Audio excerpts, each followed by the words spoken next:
ನೀವು ಮೂಲತಃ ಪದ್ಮನಾಭ ಭಟ್ ಖಂಡೇರಿ ಅಂತ ಹೇಳಿ ನಿಮ್ಮ ಹೆಸರು. ಸಮಯದ ಹಿಂದೆ 100-125 ವರ್ಷಗಳ ಹಿಂದೆ ನಾವು ಸಜಂಕಿಲದಿಂದ ಬಾಯರ್ ಸಜಂಕಿಲದಿಂದ ಈ ಕಡೆ ಬಂದದ್ದು ಅಜ್ಜನ ಕಾಲದಲ್ಲಿ. ದೊಡ್ಡ ಎಜುಕೇಶನ್ ಅಂತ ಇರೋದಿಲ್ಲ.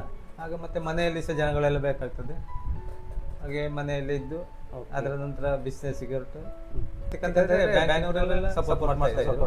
ಮತ್ತೆ ನಮ್ಮಲ್ಲಿ ದುಡಿದು ಯಾವ ಬಿಸ್ನೆಸ್ ಸ್ಟಾರ್ಟ್ ಮಾಡಲಿಕ್ಕೆ ಆಗುದಿಲ್ಲ.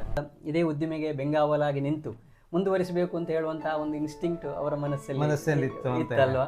ಮತ್ತೆ ಅದಕ್ಕೆ ತಕ್ಕ ಸೊಸೆಯಂದಿರು ಫುಲ್ ಟೈಮ್ ಅದರಲ್ಲಿ ಕೆಲಸ ಮಾಡಿ ಇಡೀ ಕುಟುಂಬವೇ ಮನೆ ಕುಟುಂಬ ಇದರೊಂದಿಗೆ ಭಾಗಿಯಾಗಿದೆ.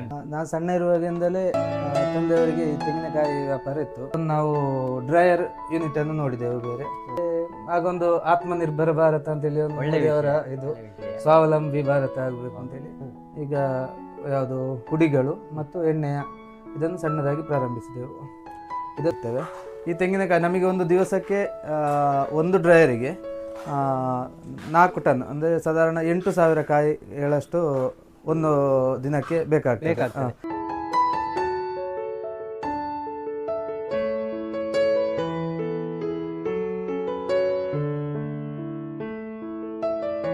ನಾರ್ಮಲ್ ಗಾಣ ಎಂತ ಎಕ್ಸ್ಪೆಲ್ಲರ್ ಮತ್ತೆ ಈಚೆ ಗಾಣ ಬರ್ತದೆ, ಮರದ ಗಾಣ.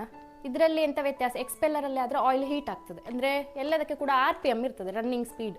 ಅದು ಕಮ್ಮಿ ಆದಾಗೆ ಆಯಿಲ್ ಹೀಟ್ ಆಗೋದು ಕೂಡ ಕಮ್ಮಿ ಆಗ್ತದೆ. ಆಯಿಲ್ ಹೀಟ್ ಜಾಸ್ತಿ ಆದಾಗ ಆಯಿಲಲ್ಲಿ ಇರುವಂಥ ಎಂಥ ಪೌಷ್ಟಿಕಾಂಶಗಳೆಲ್ಲ ಕಮ್ಮಿ ಆಗ್ತದೆ.